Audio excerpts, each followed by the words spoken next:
Bung Rocky benar-benar nih sepanjang hari kemarin sampai hari ini masih heboh.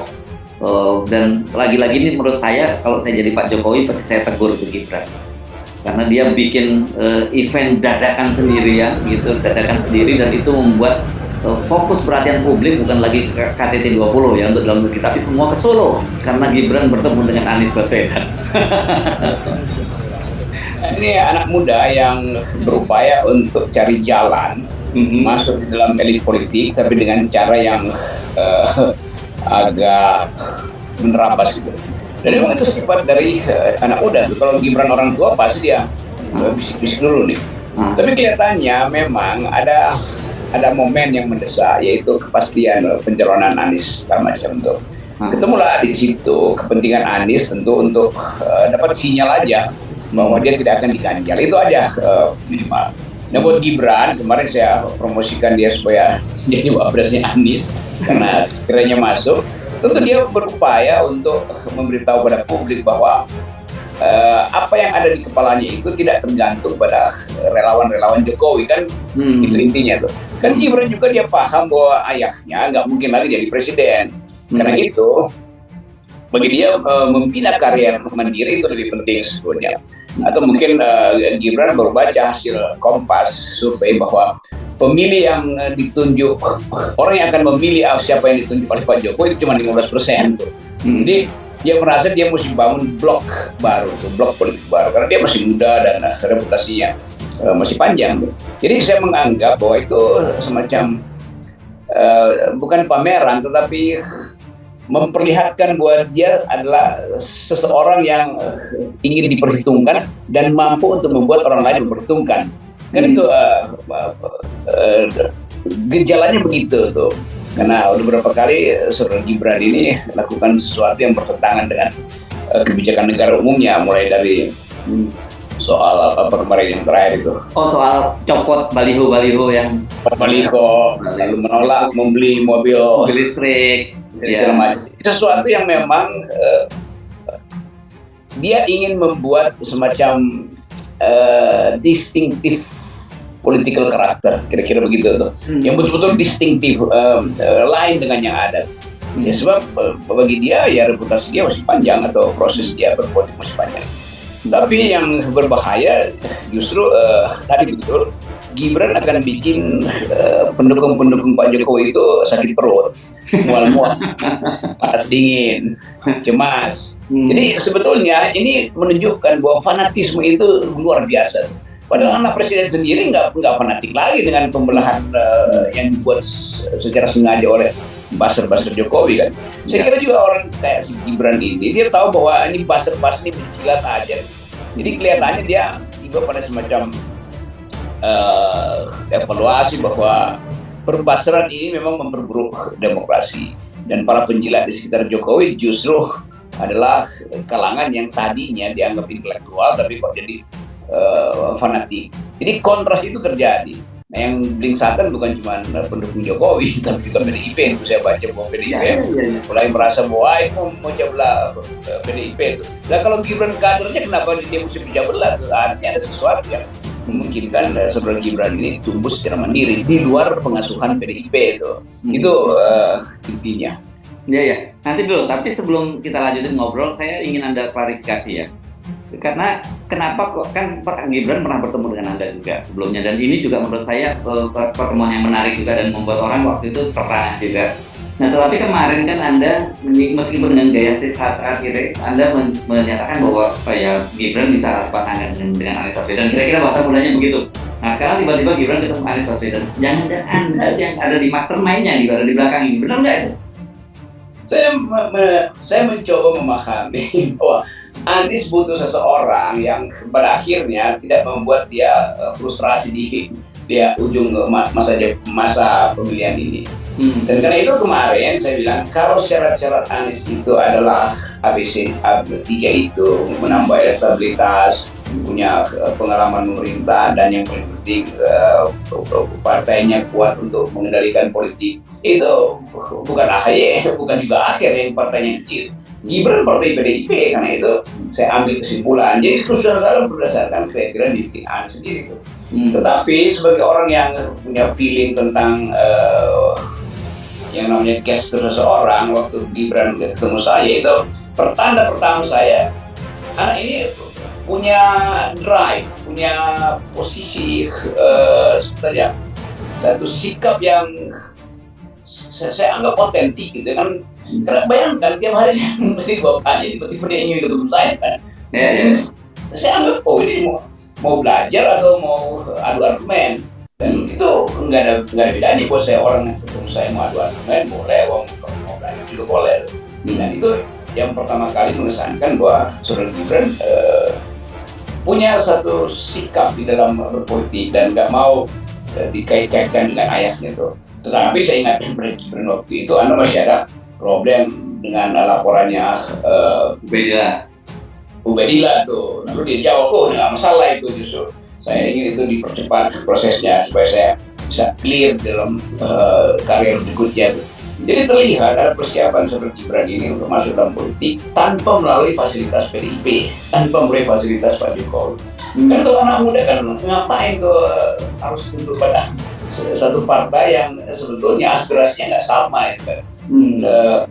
Saudara Gibran punya pikiran milenial yang lain dengan Hasto yang ada di PDIP. Jadi tidak kompatibel juga watak Gibran dengan PDIP. Saya tangkapnya begitu pembicaraan pada waktu itu. Oke, jadi menurut Anda nggak tepat juga kalau kemudian kesimpulan dari PDIP, dalam hal ini Said Abdullah ya, ini ketua Banggar di DPR RI, bahwa yang menyatakan bahwa ini Anies justru mau menaikkan elektabilitasnya dengan menemui Ganjar, dengan menemui Gibran. Dan saya kira justru Gibran sendiri juga dengan cara seperti ini dia mau mendapat keuntungan juga dengan dan menunjukkan bahwa gue berbeda dengan bapak gue gitu, dan artinya dia udah bersiap-siap tetap akan melanjutkan karirnya setelah bapaknya nanti lengser jadi presiden gitu. Kelihatannya begitu. Dan kalau dapatnya saya anggap begini, Gibran tahu Anies akan dihalangi oleh bapaknya, pasti, karena bukan bagian dari rejim yang ingin meneruskan IKN. Dan Anies pasti akan dianggap bahwa ini orang nggak mungkin di dalam politik nanti itu searah dengan nawacita, dengan gaya Pak Jokowi, kan beda sama sekali kan. Yeah. Gibran mungkin sekali melihat hal yang paralel dengan watak dia atau dengan milieu dia, dengan lingkungan dia, dengan vibes dia. Anies mewakili satu gaya kepemimpinan yang modern, yang mampu bercakap-cakap di fora internasional tuh. Tentu itu satu daya tarik juga bagi orang semacam Gibran yang masih muda tuh. Kan dia pasti akan, kalau dia otonom, dia akan anggap oke, ayah saya memang presiden, tetapi gaya berpolitiknya nggak mungkin saya tiru karena saya milenial. Anies lebih dekat dengan milenial, sedikit begitu kan. Pak Prabowo dia mau tiru tapi juga nggak bisa, dia udah pernah pergi ke Pak Prabowo. Dan Pak Prabowo punya watak politik yang udah selesai, itu udah final. Jadi orang semacam ini mewakili juga milenial.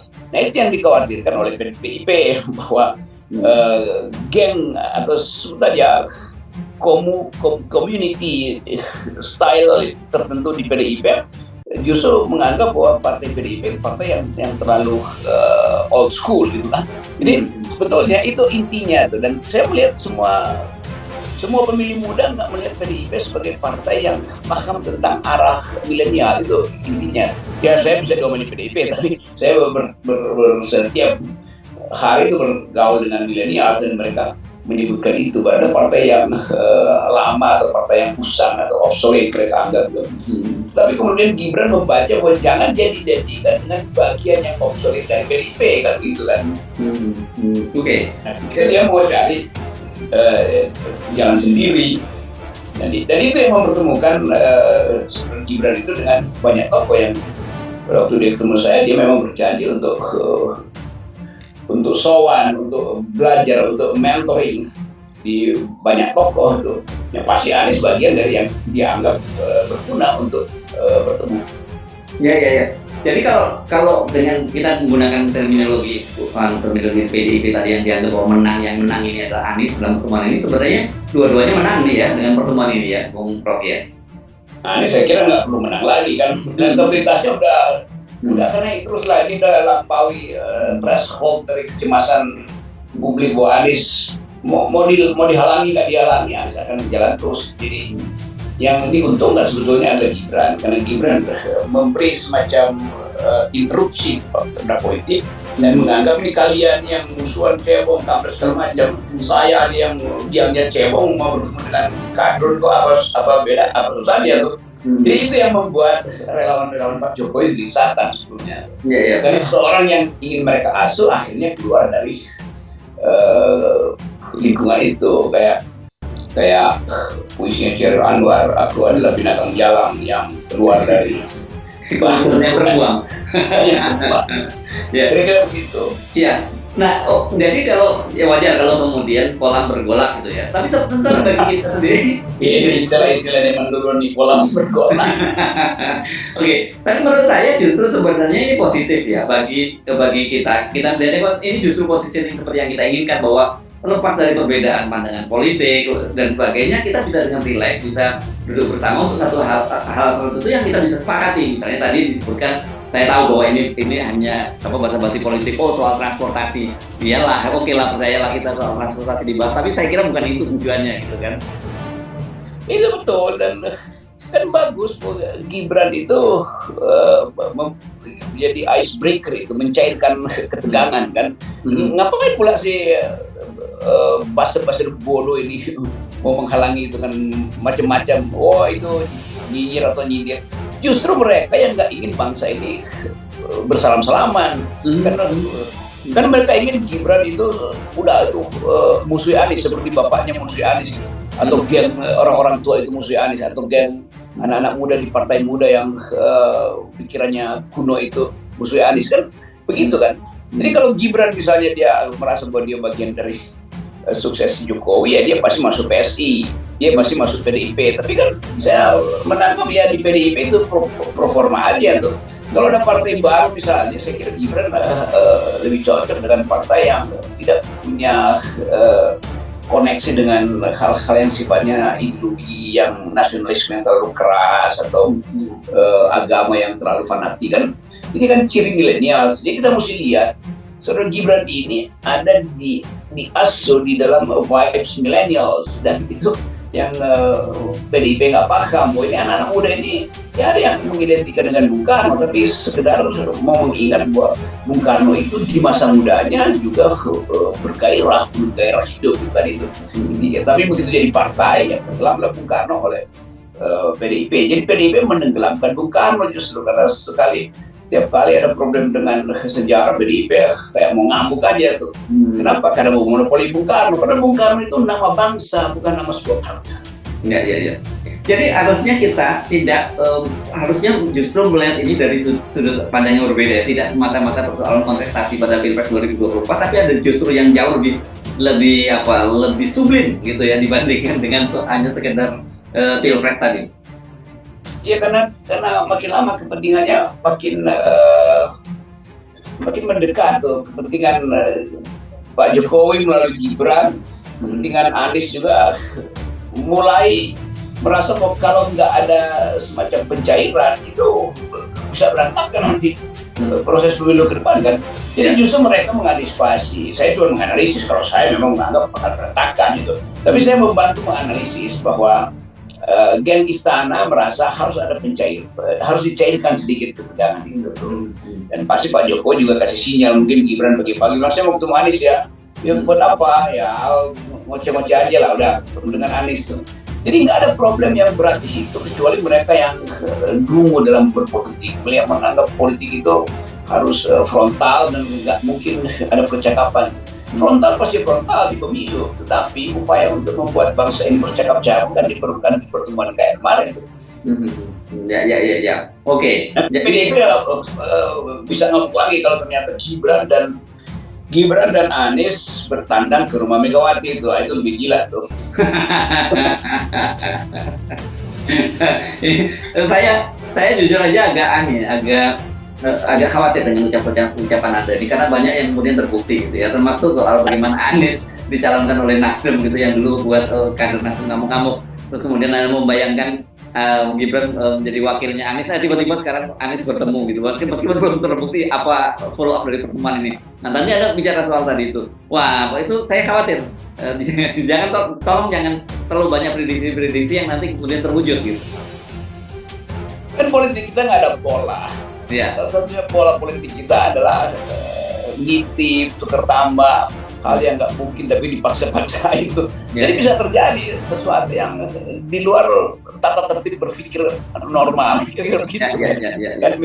Kita menginginkan sebetulnya dari sekarang ya, Anies kan diberi mandat oleh Pak Surya Paloh. Ya udah, Anies bilang aja ini calon presiden saya, silahkan diuji itu. Tapi saya maunya dia. Kan calon wakil presiden kan akan mendampingi Anies 5 tahun, ngapain mesti pakai neko-neko di koalisi? Bilang aja Anies mau begini, kan dia yang akan mendampingi. Bayangkan misalnya kalau Anies atas keputusan koalisi dapat calon wakil presiden yang sebetulnya dia separuh hati terimanya, itu berantakan dong kebijakannya. Jadi sistem presidensial, maka biarkan Anies memilih sendiri calon presidennya, nggak usah dipakai macam-macam. Gitu. Ya. Oke, jadi kalau balik lagi ke pertemuan antara Anies dan Gibran, yang kita bisa underline apa ini, Bro?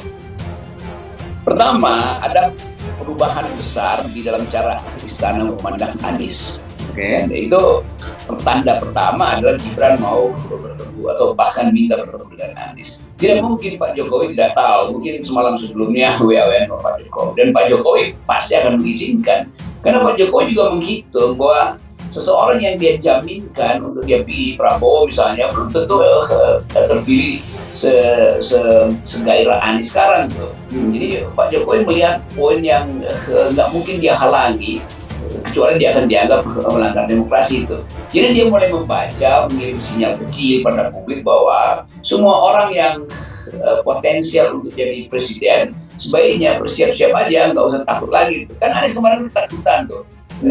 Akan dipanggil KPK karena isu DKI yang berlanjut. Sekarang kan agak menurun isu itu kan.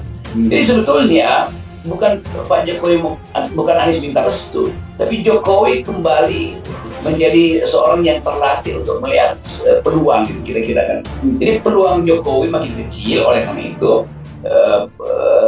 peluang dari calon yang dia pilih juga makin kecil kan. Kan kita mesti bayangkan kalau Pak Jokowi peluangnya udah kecil, itu artinya, atau kita pakai istilah kemarin endorsement force-nya itu, endorsement power-nya itu mengecil, maka pasti calon yang dia sorongkan itu juga mulai ragu, tapi apa enggak, Ganjar mulai khawatir. Demikian juga Pak Prabowo sebetulnya. Tapi Prabowo kan punya partai yang mampu untuk ambil sikap sendiri. Kalau Ganjar kan nggak ada partai itu.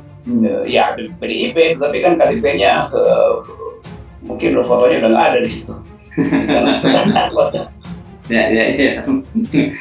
Oke, jadi bagi kita itu senang-senang saja lah melihat pertemuan ini ya, bahwa kemudian ada yang golak, ada itu urusan berbeda, ada yang marah-marah, itu urusan tidak berbeda. Bagi kita yang paling penting adalah keakraban kita dalam berbangsa, dalam bercakap-cakap antara bangsa ini semakin terwujud gitu ya. Iya, yang marah pasti Kadrun juga marah. Ngapain ada ke situ? Tapi Kadrun, ini tanda petik ya, bisa lebih paham bahwa Anies terdesak. Anies bahkan didesak untuk mengundurkan diri itu dengan segala macam cara. Oleh karena itu Kadrun merasa Anies lakukan manuver yang bagus. Sebaliknya cebong-cebong ini merasa terkhianati oleh Gibran karena langsung bertemu dengan tokoh utama dari perkadrunan. Jadi kalau kita masih bisa pakai istilah itu, justru yang paling rasional menerima pertemuan itu adalah gearnya Anies tuh, relawan Anies merasa biasa aja itu karena Anies memang biasa. Nah sebaliknya relawan Ganjar yang merasa Gibran berkhianat, kira-kira begitu. Agak berat ini ceritanya. Saya kira kan ngomong, dan peta itu menurut saya sebenarnya sekarang sudah mulai, garisnya itu kalau dulu garisnya kan tegas banget gitu ya. Sekarang udah mulai bias itu garis itu, karena terbukti misalnya gitu dari PSI yang selama ini kan sangat anti Anies, sudah mulai banyak yang kemudian menyatakan mendukung, dan itu betulan-betulannya ya yang menyatakan dia bahkan berhenti dari PSI untuk mendukung Anies kan. Iya bagus juga kan, nggak selamanya orang harus berkubang di kolam dulu itu kan, Allah berjemur gitu, supaya lihat dunia tuh. Jadi itu aja tuh, dan saya mendorong aja, saya mesti dorong Ganjar untuk tampil. Jadi kita ingin dorong supaya kita lihat di ujungnya itu ada persaingan sehat. Walaupun di ujungnya kita kata dia nggak pro 0%, itu kita bully. Karena itu artinya dia curang semua, kecuali mereka semua memang curang, dan kita lakukan aja Liga Boykot Pemilu. Yes, dan kita terus kawal semuanya dengan 0%, ya. Iya, itu dia.